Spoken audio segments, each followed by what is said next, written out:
time doing off-curb obstacles. So this is basically where the whole pavement is blocked and we teach the dog how to react. Now historically what we would do is teach from the beginning and show the dog everything. What we do now is basically teach the dog the end behaviour, which is the up-curb stop. So basically we start with that, we click it, we mark it, and then we work our way back. How come you started doing that? Why? It's a back chain, it's just the best way dogs learn and how they retain information. So you start at the end behaviour, so the dog knows what to expect, and then work backwards. Okay, so with this, she's not got a harness on or anything like that. How often has she done this? She's never done this, so this is her first time. She's done up-curb stops, so she does know what an up-curb is.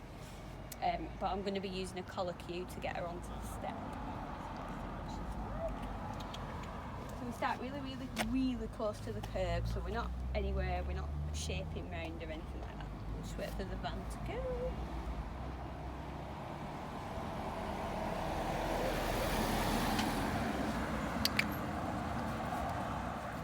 And this, just to briefly, for the people who won't have seen the previous videos, collar cue is for them to go with pressure rather than against with the pressure, it. which leads to something good. Yeah, so she's been doing this quite. So if she put any resistance in at that point, I would stop. So we're just marking the up curve. She just takes a long time to eat. Feeding, how come you're fed out in front then? What do you mean? You're fed her out right I fine. just want her looking that way, to be honest. I Okay. don't want her looking at me, I want her looking in the direction she's going to go.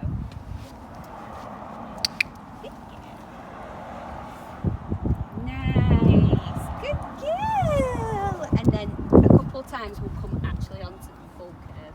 Good girl, good girl. What we want them to do eventually is drive to the up curb.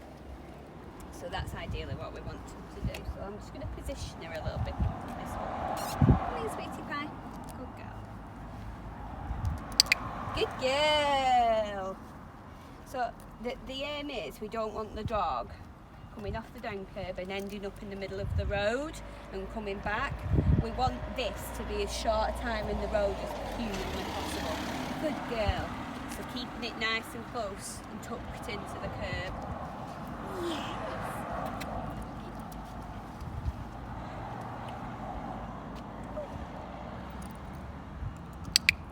You bugger.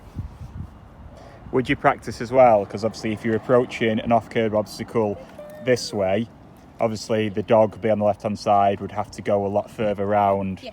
Whereas obviously if they're approaching it this way, Yeah. the dog would be tucked in close to the cone. So you do it either way, but as long as you start with the up curb, it doesn't really matter which way we're going. So I will do it the other way as well. Is there a particular way, I presume, is it if you're going this way, is it harder for the pup to then obviously negotiate the room for the client as well, rather than just dying to get to the up curb, so cutting across the client? Yeah, what you find sometimes is the dog's that keen to get to the up curb, they tend to forget about who's here. So this one is quite... Some dogs find either coming this way easier or coming this way easier, and they're all different. Generally speaking, it's easier for a dog to break away from the handler, so coming down this way and this way, than coming across the handler. A lot of dogs don't have that confidence to push you out the way. So yeah, generally speaking, what we need to be mindful of when you're approaching this way is that the dog doesn't drift. So if the dog drifts up to the curb and it doesn't actually do a turn, the handler can be in the road, so the handler can fall off the curb. Mm-hmm. So we almost like the dog to come right up and break into position. At like a right angle? Yeah, so if they drift at an angle, there's more likelihood that the handle will drop off the edge of the curb. Good girl, well done. Good girl. Like I said, this is Zeta. She's not massively foodie. Are you using sprats? So we're using sprats, aren't we? And how often would this session be before I end it? Literally, we do a couple of these and then break off, have play, do something else and come back to it. So I'd probably come back to it and go the other way. But generally speaking, that's enough. I don't need to do any more right now. So how often would you do this? Would you do it every day or? She's about 6-7 weeks now, so yes, I would try and do a session every day if I can, if it's an objective for that week. We can see over the coming weeks, we'll see how she progresses. Yeah. Anything else?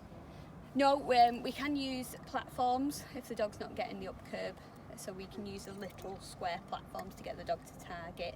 Is that so they're getting the right position? Yes, so the dog knows exactly where on the curb to go. So if they're feeling a bit wishy-washy and they're all over the place and not knowing where to stand, we use a platform. Okay. Okay. Anything else? Nope. Thank you.